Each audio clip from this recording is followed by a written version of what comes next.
Hey y'all, I want to talk to y'all about this first assignment, which was in lesson unit 3, particularly that Illinois v. Ceballos case. Um, so the main thing that you need to understand is when you're reading a case, make sure you understand what court issued the opinion. Okay, so let's take this for example, and I'm on page 68. This is the Supreme Court of the United States, the highest court of the land, given this opinion. So why is that important? Well, it's important because they are an appeals court and they are looking at the decision of the Supreme Court of Illinois. Okay, so it's very important because a lot of you were confused in the assignment. And this is going to become very important throughout this course. So I really want you to take notes if you have to. Because we're going to end up doing some other briefs, and we're going to do a legal memorandum at the end, and you really have to have a good grasp of what's going on. So I really want to talk a little more about this. So I'm looking at this case first. When I'm first reading it, I'm realizing it's the United States Supreme Court, okay?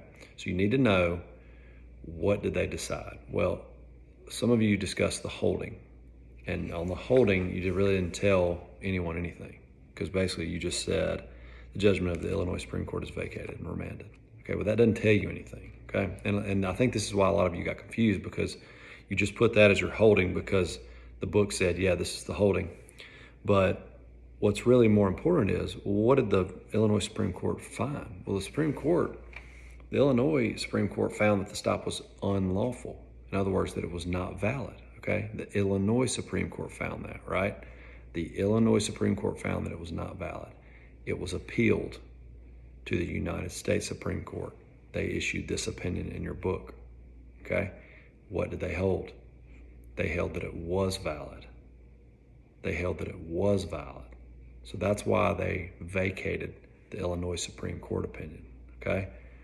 So it's very important to know what you're talking about, because a lot of you, from what I've seen so far, I haven't finished all of them, but a lot of you found the opposite. You basically said the Supreme Court found that the stop was unlawful or invalid. And that's not what the United States Supreme Court found, okay? There's definitely some confusion there.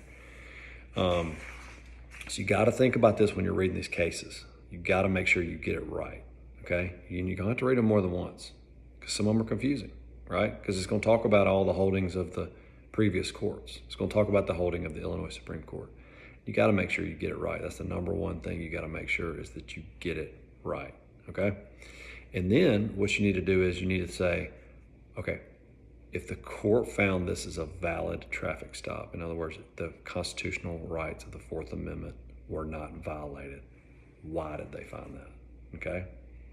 That's your conclusion analysis, right? So let's go back. Analysis is just going to be a little more detailed. So how did they find that?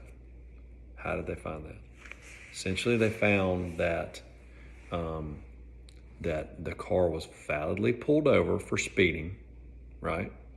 Validly pulled over for speeding. Nobody even disputed that, none of the other courts. Once they were on the side of the road, it was not unreasonably prolonged. Remember, it took 10 minutes. And the Supreme Court of the United States found that it was not unreasonably prolonged. In other words, they didn't leave the person on the side of the road for 30 minutes to an hour or whatever. While he was writing the ticket, the drug dog hit, okay? The drug dog, and really what this comes down to is the drug dog, or are they in a lawful place? Is the car lawfully pulled over when the drug dog is run? Okay, the answer was yes in this case, because they pulled him over for speeding. You can pull somebody over for speeding, right? So as long as you pull them over for a valid reason, you can run that drug dog, as long as it's not prolonged. One of the best sentences in the whole case, that sums it up pretty well, is on page 70. It's right before it says the judgment of the Illinois Supreme Court, right before that. It says, a dog sniff conducted during a concedingly lawful traffic stop that reveals no information other than the location of a substance that no individual has any right to possess does not violate the Fourth Amendment, okay? So that's important because they're in a lawful traffic stop, right? And the dog is just doing an open air sniff around the car, okay? So it's not going in the car. So those are important things that it talks about. And that basically that's really more of your holding, okay? If you just tell, like if you're doing a memo for somebody and you just tell them what the previous courts did or that the judgment is vacated, you're not really telling them anything, okay? So you need to give that holding and that conclusion. You need to, it needs to have some meat in it. Does that make sense? It needs to have it in there. So go back and look at your assignment, and you're going to see that a lot of you are very confused about, and I understand this is one of the first times you probably read a case, but you were very confused about what the case actually held. What was the conclusion of the case? So let's go back, and again, I'm going to reverse order, but what facts does that mean? So what does that mean? What facts are important? What facts are important? Well, it would be important that they were speeding, right? In a vehicle. It was important that they were pulled over. It was important that they ran a dog, right? And also it was important that that it lasted less than 10 minutes. So those are important things, right? That the court all talked about, every single one, okay? So those are essentially your important facts that are very important. It didn't really matter that he was convicted and to how many years and a fine, and like, that doesn't really matter, does it? Those are really the most important things.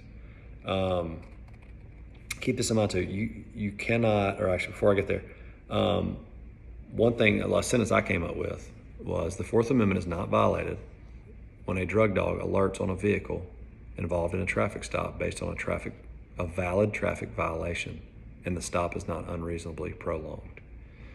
So to me, that was just kind of a, again, it's a long sentence, but it captures everything that the Supreme Court of the United States found in this case, okay? Second thing, anytime you turn in something with me, you have to proofread it, okay? I saw a lot of misspellings. It looks like, some of you wrote it in 3 minutes, okay? Take the time. There's not many assignments like this. Take the time to do it well, okay? This is basically a writing and research course, okay? So writing is a part of it. So everything you submit needs to be proofread multiple times. Now, some of you did a listing for facts, and that's fine. I know the book kind of did that in some cases, but I want you to always use paragraph format. Don't use listing format, okay? Paragraph format. And then lastly, if you copy something word for word, and I know it was a little confusing because the book gave a rule and quoted something, gave something word for word and didn't quote it, but it's very important in any writing. If you copy something word for word out of a case, you must put quotes around it, okay? So keep that in mind in anything you submit. Make sure, okay? If anybody has any questions about this video, please let me know, but I did want to clear that up because this is a very important thing to do, is reading cases and understanding them, okay? Thanks.